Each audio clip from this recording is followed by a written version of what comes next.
Hi. Charlie Munger, Warren Buffett's partner, says that the best formula for success is this: do more of what works and stop doing what doesn't. He attributes this advice to Lee Kuan Yew, the founder of the Singapore city-states. Sound too simple? Well, you may be surprised to learn that this is also how modern neural networks like AlphaZero learn how to play chess. No calculations, no openings, no end games, no rules of thumbs, just this rule. And it helps them win against the old chess-playing computers, which beat Kasparov's. Who else uses this formula? How about Nassim Taleb, he of Black Swan and anti-fragility fame? He recommends something similar, both to innovators, inventors, and for investors. Try things out, take small losses when things don't work out, but keep track of everything, then do more of what did work out, but do not repeat what didn't. The accumulation of winning behaviors without having any losing habits eventually grows into a big success that nothing else can match. The fancy mathematical name for this is convexity. That is, low downside, high upside. Lee Kuan Yew did it with Singapore. Nassim Taleb does it with options. AlphaZero does it with chess. And if this doesn't whet your appetite, how about Gene Simmons and Renaissance Technologies? Rentech too uses the method to win in the market, or rather, it uses prediction formulas called Markov chains, which grouped together form a big neural network that tracks both financial and physical data and keeps doing what does work, avoiding what doesn't. But you surely say now, how can all this help me make more money?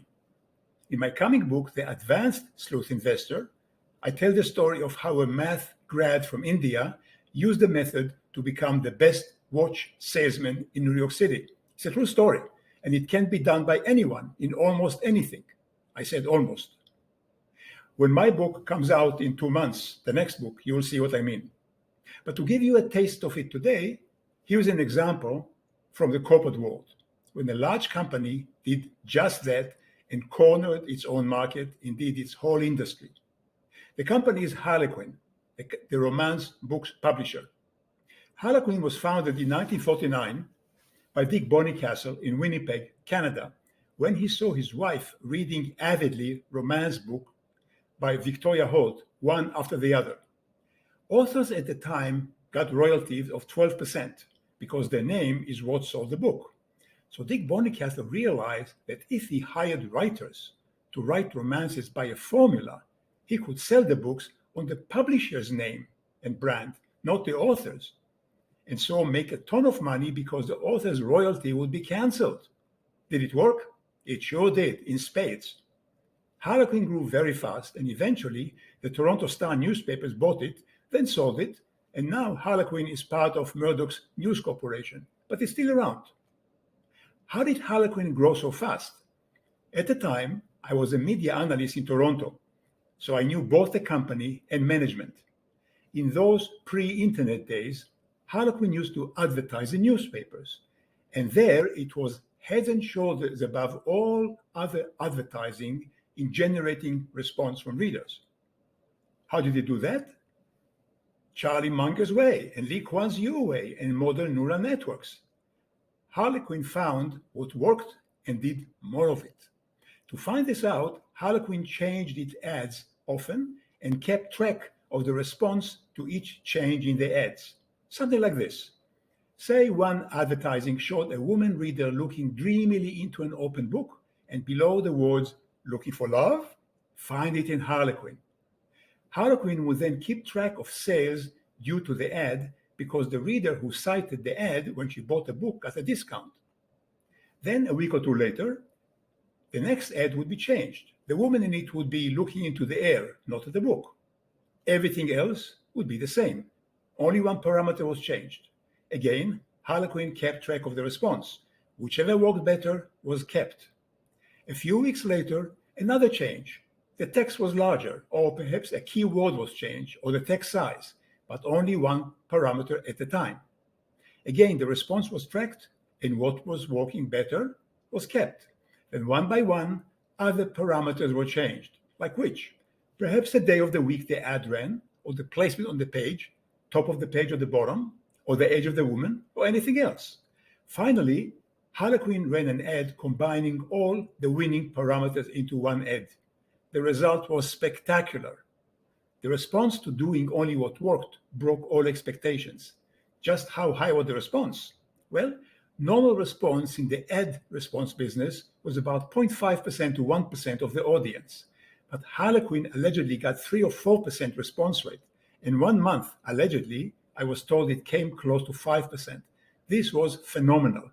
As a result, the return on Harlequin's advertising dollars was 5 or 10 times better than the competition. 5 or 10 times. The competition was an American company named Sleuth. And it helped also that Harlequin allegedly did the same for the book writing manual. Oh yes, they had one. I saw it once. Harlequin romances were written by a formula, and it too, over time, got tested and refined to find what plot worked best, what kind of heroine, what kind of male character, what kind of a kiss, and at what page. I kid you not. Everything got tested. What worked was kept. What didn't was discarded. In other words, the products, the books, were being improved using trial and error method. Then they were sold the same way, trial and error. Just the way that Lee Kuan Yew used to build Singapore, the way the neural net AlphaZero keeps winning chess, and the way Jim Simmons' Markov chains keep winning in the market. Try various things, track what works, and do only this, nothing else. Now, how can you use this method? First, keep track of everything you buy and sell, everything, and why. Write down the reasons that make you take action. Was it due to your own analysis? If so, based on which data? Something you saw on your internet screen, the kind that everyone else also sees? And if so, which kind of data? Fundamental analysis, balance sheet, income statement, or was it charts perhaps? How long did you research before you acted? A day, a month, 6 months, a minute? Did you do any physical investigations too? And if so, what kind? How much of your checking was face-to-face with company employees or customers? And how did you get to contact them? Did you call them on your own or by reference? And who referred to? What did work out, what didn't? Did you buy and sell mostly on your research or on tips by gurus you never met before, like Jim Cramer? And how did this work out? Write it all down in details. Keep track of everything. Then ask yourself, what things you did cause you to make money? What caused you to lose it? Be honest. Did you say in a panic when the stock dipped 20% and you had no idea why? Why didn't you have an idea? What research didn't you do? Then once a month, once every 6 months, once a year, look back and sum up. What did work for you and what didn't work? Then stop doing what didn't work for you and do only more of what you did. Simple. Just like Harlequin did, and AlphaZero does in chess, and Lee Kuan Yew and Jim Simmons computers do. You'll discover that just by not repeating things that lost you money before will improve your results now. Like what things? Like buying and selling via charts. Or worse, trading via charts. Or doing options. I bet again that if you look at your real record, you'll find that options likely lose you money 9 times out of 10. Or when you listen to tips by gurus, or on the internet, or on TV. But I also bet that when you do physical research by yourself, you'll often find that you make money because you get exclusive information and you get the confidence to act that others don't have. Over time, if you track all your actions like AlphaZero does when it learns to play chess, you'll have evidence of what works for you and what doesn't. Real evidence your brain could not deny. Now, the cost of finding this out is zero, except to your pride, when you realize for sure that you are less of a market genius than you thought you were. It's a painful realization. And I'm speaking from experience here. I had gone through this years ago, and it hurt, but it also helped. So the good news is that you can ease the pain to your wounded pride by rubbing it with the extra money you'll make.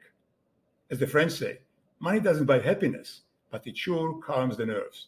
Try it. You'll be amazed. Then buy my book, The Sleuth Investor, and see how you go about sleuthing. And in 2 months, buy my next book, The Advanced Sleuth Investor, when you can read more about it and the method I just described. That's all for today. Let me know below what you think of the above, and if you like it, give it a like and subscribe. Tell all your friends who they subscribe to. I'll see you next time. In the meantime, thank you very much for watching.